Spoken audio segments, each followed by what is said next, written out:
जय शिवराय. सुप्रेमींना माझी विनंती आहे की जो काही कालच्यापासून महाराष्ट्रभर माझा व्हिडिओ व्हायरल केला जात आहे की मी छत्रपती शिवाजी महाराजाबद्दल आक्षेपार्ह वक्तव्य केले ते साफ चुकीचं आहे. माझी परवाच्या दिवशी प्रेस कॉन्फरन्स होती, त्यात मी 36 मिनिटं बोललोय विरोधकांना की आई तुळजाभवानीची व तुळजापूर नगरीची बदनामी करू नका म्हणून.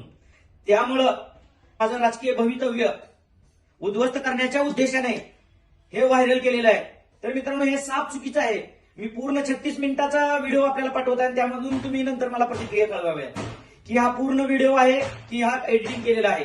तरी पण माझ्या प्रेस कॉन्फरन्समध्ये माझ्या बोलीभाषेच्या आक्रमकतेमुळे माझ्याकडे चुकून जर काही झालं असेल किंवा वक्तव्य तुम्हाला वाटत असेल की मी चुकीचं काय बोललोय, तरी मी तुमची महाराष्ट्रातल्या शिवप्रेमीची व मराठी बांधवांची छत्रपती शिवरायांसमोर छत्रपती शिवरायांच्या पायापाशी नाक रगडून माफी मागत आहे. छत्रपती शिवाजी महाराज की जय.